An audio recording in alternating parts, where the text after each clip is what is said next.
Next है हमारे पास expansion of a determinant in term of cofactors. एक डिटर्मिनेंट का कोफैक्टर की हेल्प से एक्सपेंशन किस तरीके से होता है, ये टॉपिक में हम देखेंगे।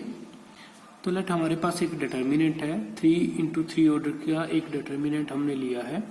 तो जब हम इसको सॉल्व करेंगे, डिटर्मिनेंट की वैल्यू हमारे पास आएगी सॉल्व करते हुए a11 इंटू में, यानी कि हम फर्स्ट रो और फर्स्ट कॉलम को छोड़ देंगे, ये और ये हमने छोड़ दिया। हमारे पास ये जो बाकी बचा, इसका डिटर्मिनेंट हमने यहाँ पे निकालना होता है। क्या करना होता है, इसकी मल्टीप्लाई इसके साथ, माइनस में ये इसके साथ में मल्टीप्लाई। तो इस तरीके से हमारे पास हो जाएगा यहाँ पे माइनस a12 इंटू जो फर्स्ट रो और सेकंड कॉलम को छोड़ने के बाद बचा a21 a31 a23 a33, इसका डिटर्मिनेंट यहाँ इसके साथ में प्लस a13, और सिमिलरली फर्स्ट रो और थर्ड कॉलम को छोड़कर हम a21 और a22 a31 32, इसका डिटर्मिनेंट इसके साथ में लेते हैं। ये हमारे पास इस तरीके से जब हमारे पास यहाँ पे कुछ वैल्यूज होती हैं, न्यूमेरिकल वैल्यू होती हैं, तो हमारे पास सोल्व होकर डिटर्मिनेंट आ जाता है।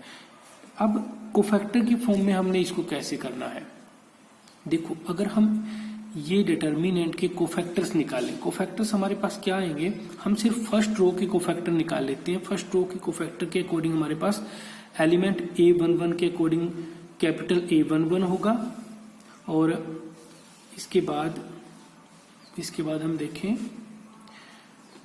A12 होगा A12 एलिमेंट के अकॉर्डिंग, और कैपिटल A13 जो हमारे पास कोफैक्टर होगा वो होगा A13 के रिस्पेक्टिवली। तो इनकी वैल्यू कैसी आएगी, वैल्यू आएगी, हमने 1 1 के लिए निकालना है या फिर कहें कोफैक्टर 1 1 निकालना है, तो फर्स्ट रो और फर्स्ट कॉलम को छोड़ दो, जो बच्चा उसका डिटर्मिनेंट निकाल दो। A22 23 32 एंड 33 का इसका डिटर्मिनेंट निकाल लेंगे, और साथ में हम -1 की पावर जो यहाँ पर 1 1 है इनको ऐड करके लिखेंगे। तो ये -1 रेज टू पावर 2 यहाँ पे प्लस आ जाएगा, यानी कि कोई साइन हमें शो करने की जरूरत नहीं है, और ये डिटर्मिनेंट आ गया। किसकी वैल्यू आई है हमारे पास, ये हमारे पास A11 की वैल्यू आ गई है। सिमिलरली नेक्स्ट हमारे पास A12 निकाल लेंगे फर्स्ट रो और सेकंड कॉलम को छोड़ के, ये जो बाकी एलिमेंट बचे उनका डिटर्मिनेंट, और क्योंकि यहाँ पे 1 and 2 1 + 2 3 बनता है, तो इसकी -1 की पावर 3 हो जाएगी, तो नेगेटिव साइन। सिमिलरली A13 हमारे पास ये आ जाएगा। अब आप यहाँ से इन दोनों को मिलाकर देखो, इन दोनों को कंपेयर करो, जो भी हमने ऊपर किया था और ये किया है, इन दोनों को कंपेयर करो। देखो A11 जो है हमारे पास ये वाला डिटर्मिनेंट है, और ये सेम डिटर्मिनेंट यहाँ पर जो वैल्यू है इसके इक्वल में है। ये A12 यहाँ वाले डिटर्मिनेंट इसके इक्वल में है जो यहाँ पर वैल्यू लिखी हुई है, और ये A13 डिटर्मिनेंट जो है, या फिर कोफैक्टर कहें हम, जो कोफैक्टर है यहाँ डिटर्मिनेंट की फॉर्म में जो लिया वो बिल्कुल सेम इसके इक्वल है, यानी कि हम रिप्लेस कर सकते हैं इनको। ये इक्वेशन फर्स्ट कंसीडर किया, हम इसमें इसको रिप्लेस कर सकते हैं। Putting these values in equation 1 में पुट कर दिया हमने, तो डिटर्मिनेंट क्या हो गया, determinant is equal to A11 into में कोफैक्टर 1 1 प्लस A12 ये यहाँ पे है हमारे पास में। और देखो यहाँ पे हमने प्लस क्यों लगाया, माइनस क्यों नहीं लगाया, क्योंकि जो ये वाला नेगेटिव है ये नेगेटिव ही यहाँ पर आया है, तो यानी कि यहाँ पर A12 के साथ में कैपिटल A12 यानी कि कोफैक्टर की मल्टीप्लाई होगी। सिमिलरली A13 इंटू में कैपिटल A13 यानी कि कोफैक्टर 13 की मल्टीप्लाई इसके साथ में होगी।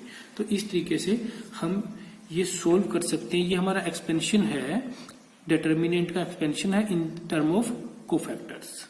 सिमिलरली ये फर्स्ट रो के अकॉर्डिंग था हमारे पास में। अगर हम बात करें एक्सपेंशन सेकंड रो के अकॉर्डिंग, तो उसमें क्या हो जाएगा हमारे पास A21 इंटू में cofactor 21, A22 into cofactor A22 plus A23 into cofactor 23। इस तरीके से हमारे पास ये एक्सपेंशन हो जाएंगे अलोंग R2 रो 2 के अलोंग, रो 3 के अलोंग, कॉलम 1 के अकॉर्डिंग, कॉलम 2 के, कॉलम 3 के अकॉर्डिंग। ये आपने माइंड में रखना है। अब यहाँ पे आप एक चीज देखो कि जब हमारे पास में एक्सपेंशन 2 के अलोंग में हो रहा है, तो 2 के अलोंग में होते हुए हमारे पास में जो यहाँ पर एलिमेंट होंगे वो सेकंड रो के एलिमेंट होंगे सारे के सारे, 2 1 2 2 2 3। इसी तरीके से कॉलम 2 की बात करें, कॉलम 2 में जो हमारे पास जितने भी एलिमेंट होंगे वो हमारे पास में यहाँ पर एलिमेंट, ये कोफैक्टर है, ये एलिमेंट है। एलिमेंट किसका होगा? A12 A22 A32, यानी कि वो हमारे पास में 2 2 2, यानी कि वो second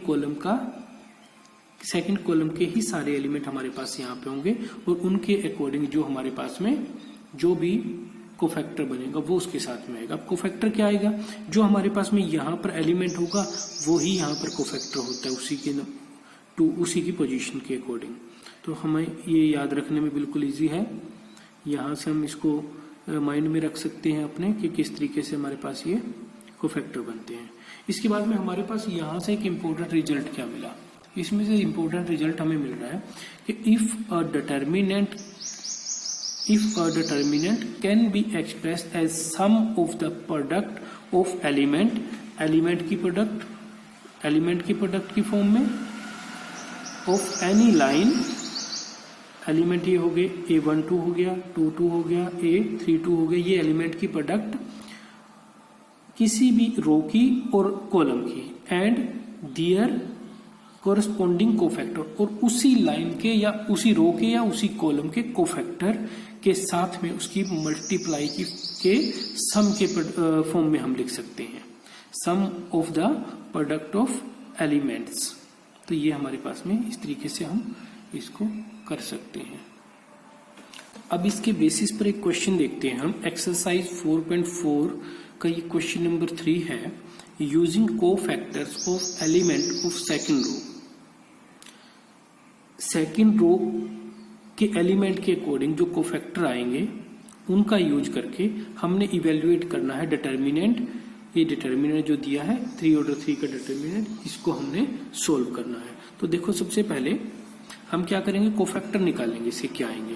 cofactors along second row के अकॉर्डिंग, यानी कि सेकंड, ये हमारे पास सेकंड रो है 2 0 1, इसके अकॉर्डिंग ये एलिमेंट होगा हमारे पास में 2 1, तो हमारे पास में इसके अलोंग में कोफैक्टर हो जाएगा A21, तो उसके अकॉर्डिंग में हमारे पास सेकंड रो और फर्स्ट कॉलम हमने छोड़ दिया, हमारे पास एलिमेंट बचे 3 2 8 3 और डिटर्मिनेंट की वैल्यू हमने निकालनी है, या हमने डिटर्मिनेंट की फॉर्म में ही रख लिया और साथ में नेगेटिव साइन आया क्योंकि हमारे पास में 2 and 1 दोनों का जो सम है वो ओड हो रहा है और ओड के अकॉर्डिंग वो वैल्यू हमारे पास क्या बनेगी, नेगेटिव वाली वैल्यू बनेगी यहाँ पे।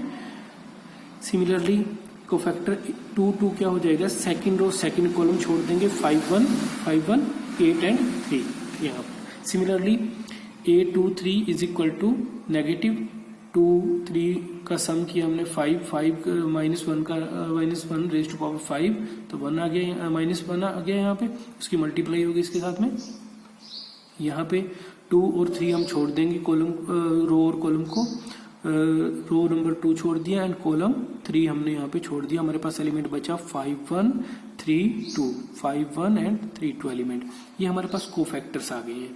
अब हमने सेकंड रो के अकॉर्डिंग एक्सपेंड करना है इसको, इस सेकंड रो के अकॉर्डिंग हमने कोफैक्टर का यूज करके वैल्यू निकालनी है।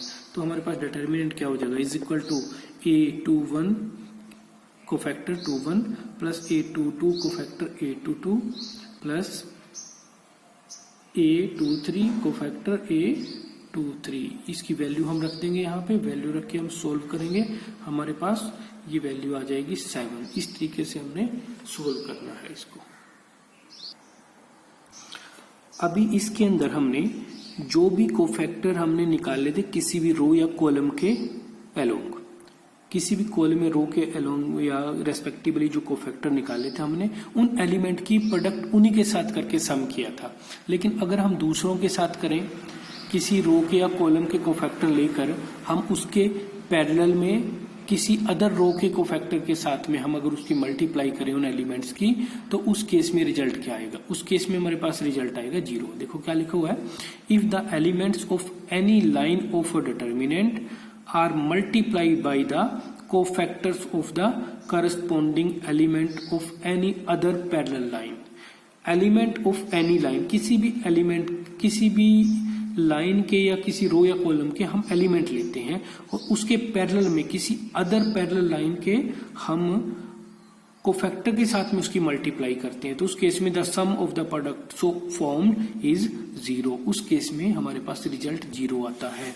यहाँ पे एग्जांपल दिया है एक, जैसे हमारे पास में A11 कोफैक्टर 21 के साथ में मल्टीप्लाई हुई है, प्लस इस तरीके से आप इसको देखोगे सॉल्व करके, यहाँ पे ये वैल्यू निकाली हुई है उसी डिटर्मिनेंट में से, तो ये कोफैक्टर निकाले हुए हैं हमने, इनकी वैल्यू इंसर्ट की हमने यहाँ पे, इंसर्ट करके जब हम इसको सॉल्व करेंगे, सॉल्व करके हमारे पास इसका रिजल्ट 0 आ जाता है। ये वाली वैल्यू इस वैल्यू के इक्वल बन रही है, ये वाली जो टर्म है यहाँ इस टर्म के इक्वल, ये टर्म इस टर्म के इक्वल में ये बन रही है। आप इस वीडियो को पॉज करके यहाँ से ये पूरी प्रोसेस करके सॉल्व करके देख सकते हो।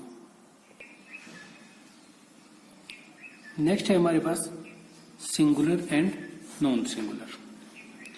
किसी मैट्रिक्स को हम सिंगुलर या नॉन सिंगुलर मैट्रिक्स कब कहेंगे? हमारे पास एक मैट्रिक्स है, 2 ऑर्डर 2 की मैट्रिक्स हमने कंसीडर की है, स्क्वायर मैट्रिक्स होनी चाहिए। 2 ऑर्डर 2 की हमने एक मैट्रिक्स को कंसीडर किया, जनरल मैट्रिक्स ली है। अगर उसका डिटर्मिनेंट हम निकालें, A11 इंटू में A22 minus A12 into A21, हमारे पास इसका डिटर्मिनेंट आएगा। ये हमारे पास इस मैट्रिक्स का डिटर्मिनेंट आ गया। अगर डिटर्मिनेंट की वैल्यू हमारे पास 0 के इक्वल आती है, तो वो A मैट्रिक्स हमारे पास, तो वो मैट्रिक्स A हमारे पास सिंगुलर होगी। और अगर डिटर्मिनेंट की वैल्यू 0 के इक्वल नहीं आती है, तो वो मैट्रिक्स हमारे पास नॉन सिंगुलर होगी। एग्जाम्पल देखें हम, लेट हमारे पास एक मैट्रिक्स है A, वी हैव 2 8 4 4। हमने ये एक मैट्रिक्स कंसीडर किया है। हम इसका डिटर्मिनेंट निकाल कर देखें, A determinant is equal to 2 8 जा 16, 4 4 जा 16 इज इक्वल टू 0। यहाँ पे हमारे पास ये वैल्यू 0 आई है, so A determinant is equal to 0, यानी कि A इज सिंगुलर, या matrix A is singular. Another example, A is equal to 2 4 5 8। हम डिटर्मिनेंट निकाल लिया अभी इसका, 16 minus 20 is equal to -4, and -4 does not equal to 0, so A determinant not equal to 0, यानी कि यहाँ से क्या हो जाएगा, matrix A is non singular. इनका हमारे पास में बेसिकली डायरेक्ट क्वेश्चन नहीं पूछे जाते बोर्ड में, इनके बेस पर हमारे पास होता है इनवर्स निकालने में इनका यूज होता है। इनवर्स हम उसी मैट्रिक्स का निकाल सकते हैं जो हमारे पास में नॉन सिंगुलर होती है, तो इसका यूज हमें वहां पे होता है। इनवर्स चेक करने के लिए हमें पहले, इनवर्स निकालने के लिए हमें पहले चेक करना होता है कि वो मैट्रिक्स सिंगुलर है या नॉन सिंगुलर है। अब नेक्स्ट है हमारे पास एक्सरसाइज 4.4। इसमें है राइट माइनस एंड को factors of element of following determinant. ये डिटर्मिनेंट कुछ गिवन है, इनके हमने माइनर एंड को फैक्टर निकालने हैं। तो आप देखोगे यहाँ पर हमारे पास में एक 2 इंटू 2 ऑर्डर का, फर्स्ट केस में 2 इंटू 2 ऑर्डर का, और सेकंड में 3 इंटू 3 ऑर्डर के हमारे पास में डिटर्मिनेंट गिवन है, जिनके हमने माइनर और को फैक्टर निकालने हैं। तो ये बिल्कुल इजीली क्वेश्चन है। एक क्वेश्चन देख लेते हैं हम इनमें से। लेट हम वी हैव 2 0 -4 3 डिटर्मिनेंट गिवन है, let this is A determinant. तो इसकी वैल्यू हम निकालेंगे, अगर वैल्यू नहीं निकालनी, हमने कोफैक्टर और माइनस निकालने हैं, तो